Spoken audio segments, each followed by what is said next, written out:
Welcome back to History of Simple Things. Today's topic comes from one of our viewers, Montarock Smiley. Thanks for the suggestion. You asked, why is it called an Adam's apple? If you've ever noticed that little bump in the front of your throat, seen it in movies, or even wondered why it seems more prominent in men, you've probably been curious about its origin. Is it really connected to the biblical Adam, or is there a scientific explanation behind the name? Stick around as we explore the history, biology, and cultural stories behind this peculiar feature, right here on History of Simple Things.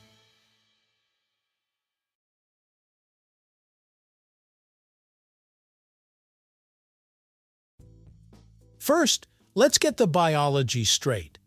The Adam's apple is not actually a separate organ or something that only appears in men. It's a visible part of the thyroid cartilage, which surrounds and protects your voice box or larynx. Everyone has a larynx, but it tends to be more prominent in men, especially after puberty, which is why the bump is often associated with masculinity.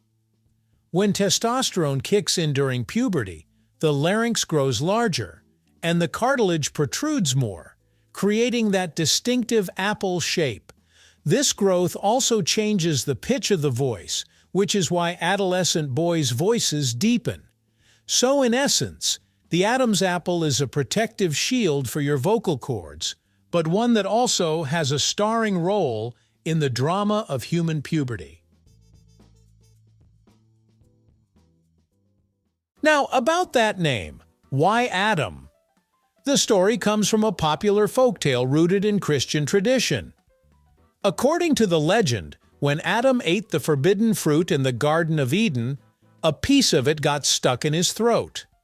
Over time, that fruit in the throat became associated with men's protruding larynxes, and the bump was dubbed the Adam's apple.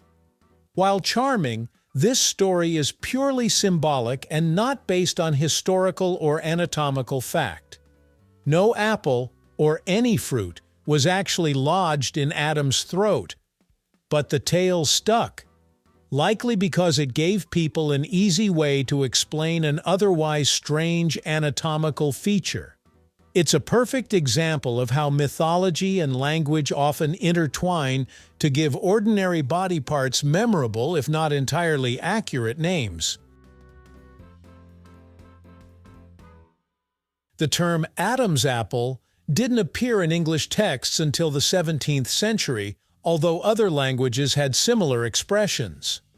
In French, it's called pomme d'Adam, and in Spanish, nuez de Adán, both literally translating to Adam's apple.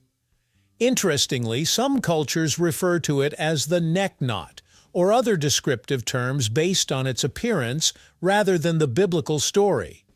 English inherited the term from its French usage, and it gradually became the common way to describe the laryngeal prominence.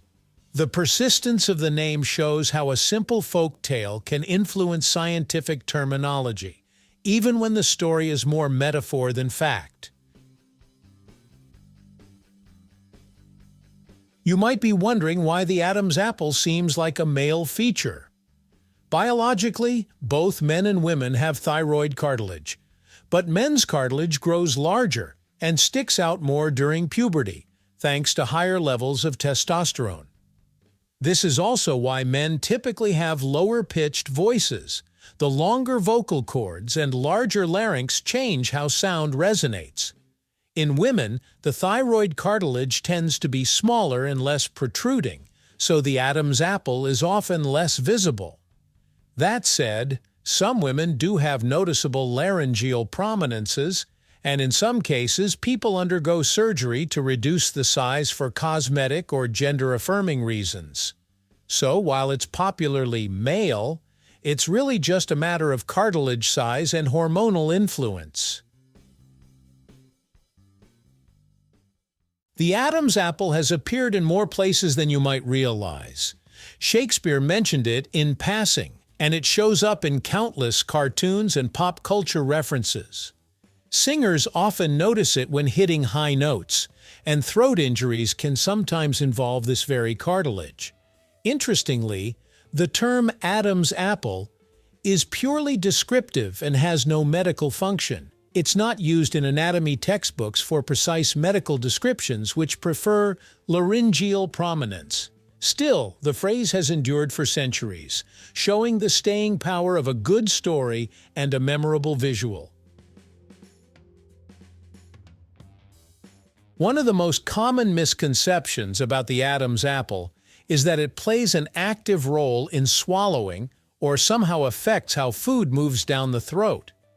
In reality, swallowing is managed by a precise coordination of muscles and structures, particularly the epiglottis, which temporarily folds over the airway to prevent food and liquid from entering the lungs.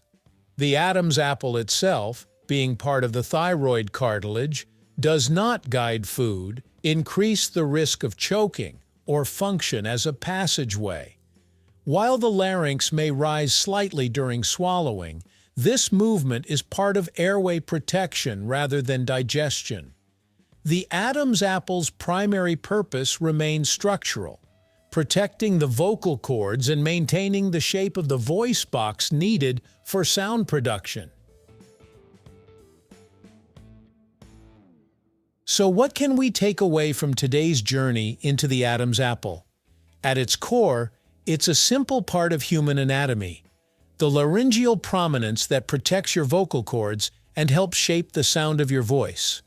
While it's more noticeable in men due to hormonal changes during puberty, everyone has one, even if it doesn't always stick out.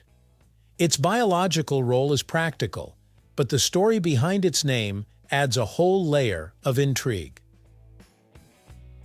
The term Adam's apple itself is a mix of folklore, religion, and language, a metaphorical nod to a story that has endured for centuries. While there's no actual fruit lodged in anyone's throat, the legend has given a memorable name to this small but fascinating feature. So next time you catch a glimpse of your reflection or notice someone else's Adam's apple, you'll know there's more than just a bump there. There's biology, history, and a pinch of mythology all rolled into one. Thank you for watching. If you have suggestions for our next video, feel free to share them in the comments below. We'll be sure to give you an acknowledgement for your contribution.